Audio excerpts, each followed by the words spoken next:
Hey guys, today I want to talk about how I deal with the hardest part of a DVO shock rebuild. For me, the hardest part of the rebuild is the reinsertion of the damper shaft along with the rebound needle into the shock housing. The reason that's the hardest part of the rebuild is that you sort of have to do two things at the same time.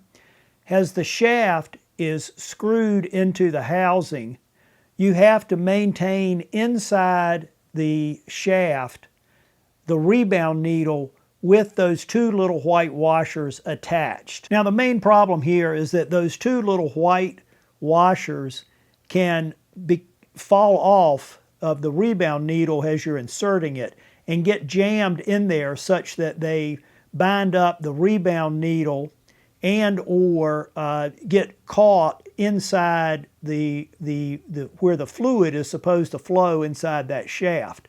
Now what can happen is that either the rebound needle will get damaged and or the rebound damping won't work on the shock once you have it reinstalled. But after doing a bunch of these shock rebuilds, I think I have a process that will get around these unfavorable outcomes. So let's get into it, guys. Now this is a DVO Topaz shock. Once again, the great thing about these shocks is that it has a air bladder in it, and the air bladder is used to pressurize the fluid inside the shock, and that air bladder pressurizes the fluid using compressed air, which you can compress it with a shock pump. So as a result of that, a DVO Topaz shock can be completely serviced and rebuilt by a home mechanic. Now, this is a DVO Topaz shock, and what I've done here, I've removed the air can off of that shock, and what I've done is exposed, this is the damper shaft right here.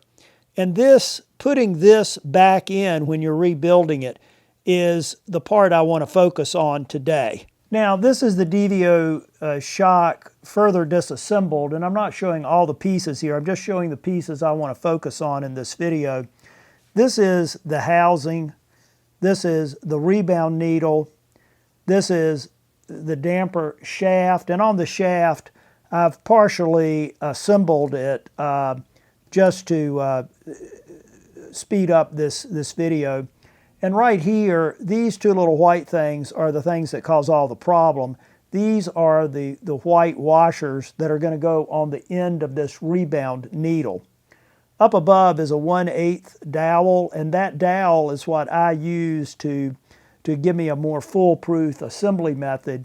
And this is an 11 millimeter wrench that I just used to tighten this up. But what happens here, the way this thing is reassembled, the rebound needle will have these washers attached on either end. Now what I do in this method is, before I attach the white washers, I just take the rebound needle and insert it down in the damper housing, and you can sort of feel that you've got it fully inserted. Once I do that, I take a dowel. I have this dowel cut about 18 centimeters. And the reason is I want to be able to have control of this dowel all through the process, and I need it long enough.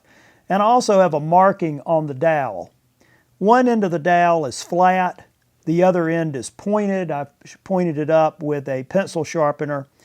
And once again, before I have any washer on this shaft, I insert the shaft, and then I take the dowel with the flat end first, the flat end of the dowel, stick it on the shaft, hold it in there, and then I mark right on that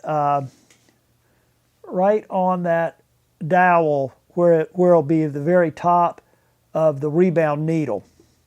Now I take the dowel out, take the shaft out, come in, insert the white washer on the end of the rebound needle, then stick the dowel through it, once again with the flat end of the dowel right here, and then I stick that dowel down in the rebound shaft and then push the rebound needle in. So it's inserted, and I can tell that it's seated properly because I can see the marking right at the top of the dowel. Once I do that, I put the other little white washer on the top and seat it properly. And then I take the damper shaft. Now this is why you need to have this end of the dowel, beveled or sharpened, because it's got to go through a small hole here. And once you, sometimes it takes me a minute here. Once you get that through, you want to be able to hold, see, I'm still continuing to hold the dowel. So the dowel has never left, never been uninserted. And then once I get the rebound shaft in, I just go in and start tightening the rebound shaft into the housing. Now once I get it to where I can no longer hand tighten it, I then take my wrench and just go in and start turning on the bolts. At that point, when I've got it tight, I can take the dowel out, and I know that the washers are inserted in their proper place because the dowel has prevented them from moving around inside as I've inserted the damper shaft into the housing. So there you have it. That's how I deal with the most painful process of a DVO Topaz shock rebuild.